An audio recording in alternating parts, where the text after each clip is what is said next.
There have been reports that a monastery in Israel, the Trappist monastery at Latrun, has been attacked by vandals, and we're speaking to to a witness of the destruction at the monastery. Can you tell us what you saw and what has been the reaction of your organization? What we saw was a vandalized monastery with specific derogatory statements about Christianity, specifically making fun of Jesus, and other types of derogatory terms against Arabs, as well as the aftermath of the fire that took place in front of the monastery's door. So there's burnt marks on the monastery steps for the fire that they had to put out overnight. Now, what has been the reaction of, I understand that you're the director of the Center for Christian Jewish Understanding and Cooperation. Have there been incidents like this in the past that you've denounced? The answer is yes. We take a specific stance on anything that has to deal with in Israel itself about vandalized attacks against Christian holy sites. We've actually put out statements beforehand saying this is a deplorable act. We're against it. We condemn it. It's not part of Jewish values, not part of who we are as a nation of Israel. I'm an Orthodox Jew that is the head of an organization that tries to bridge two faith communities in a theological and religious and a fellowship dialogue. And we are the first Orthodox Jewish center in the world to actually theologically dialogue with the Christian world. So when my Christian brothers and sisters are being affected, especially here in the Holy Land, is my covenantal responsibility to come out and stand with my Christian brothers at that particular point of time and condemn the acts that happen here in Israel against the Christian community. Has this put you at a juxtaposition with the Israeli government at times?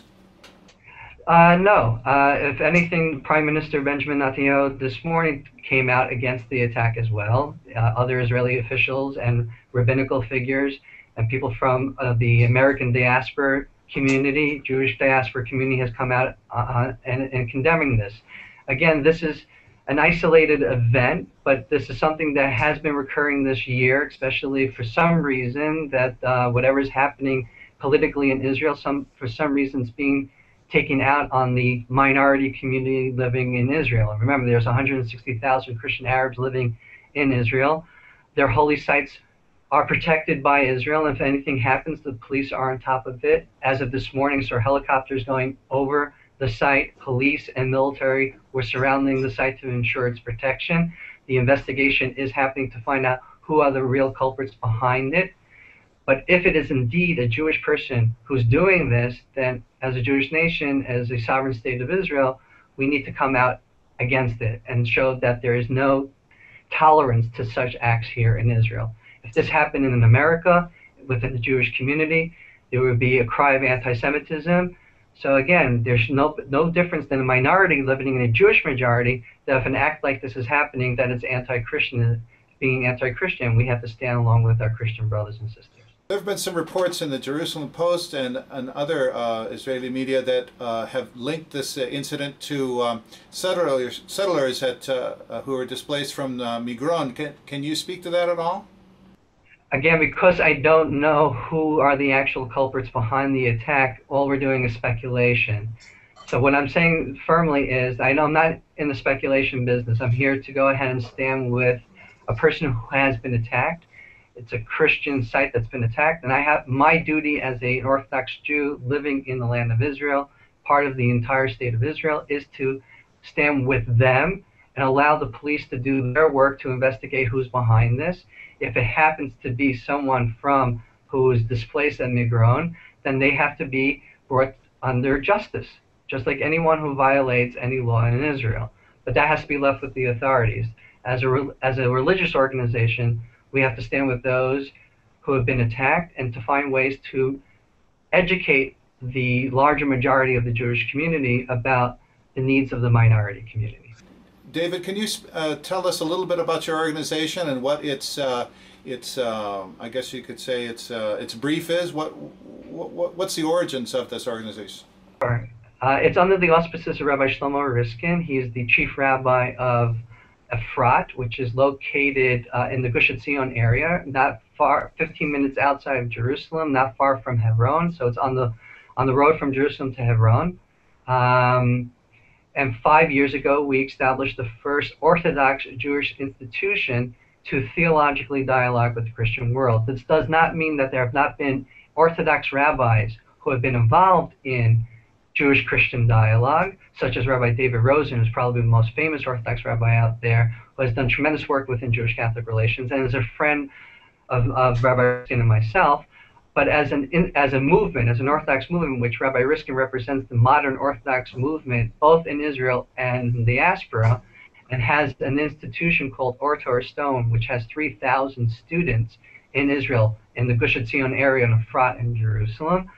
So Rabbi Riskin is known as a pioneer.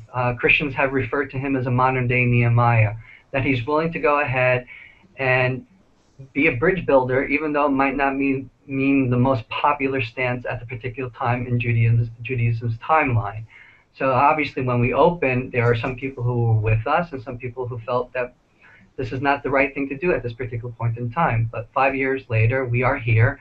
We have engaged with over 20,000 Christians in Israel who have been visiting Israel and teaching them the Hebraic roots of Christianity, as well as the advancements of Jewish-Christian relations. We have a great relationship with the Western Church, both across denominations. Rabbi Riskin had the opportunity to meet the Pope last year and to talk about the issues affecting Israel and Jewish-Christian relations and our particular outreach to the local Christian Arab community and what we're doing to help on that level as well. So we are pioneering new efforts within the Orthodox movement to sort of say we are here to accept the hand of friendship that the church has sent out to us, that they have saying to us in essence that the covenant was never revoked. Replacement theology is out of the church thinking.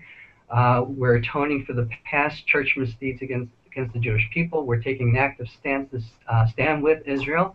So this is a new reality for the Jewish people, never really experienced in 2,000 years between Jews and Christians. So what does the Orthodox movement have to say? And our answer is the Center for Jewish Christian Understanding and Cooperation under the auspices and leadership of Rabbi Shlomo Riskin.